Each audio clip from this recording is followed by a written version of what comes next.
Sa kauna-unahan at pambihirang pagkakataon ay tila may pag-amin na ang aktor na si Paolo Avellino sa tunay na relasyon nila ng aktres na si Kim Chiu. Sa isang exclusive interview daw kasi na nangyari, ay tinudukan na nito at inamin ng lahat ng mga haka-haka at balita patungkol sa kanila ng aktres. Kilala si Paolo na malihim pagdating sa kanyang personal na buhay lalo na sa love life nito. Pero unti-unti ay mas nagiging bukas siya sa pagpapakita sa aktres ng nararamdaman niya. Obvious daw na enjoy si Kim at Paolo sa mga event na pinupuntahan nila. Game na din si Paolo ngayon at halatang inspired dahil kay Kim.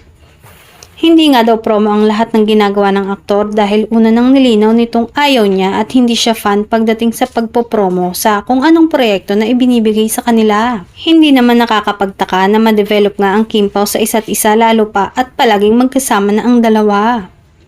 Kahit obvious nga sa kanilang mga kilos at pananalita ang tungkol sa kanilang relasyon, ay marami pa din ang kinilig sa matapang na pag-amin ni Paolo Avellino.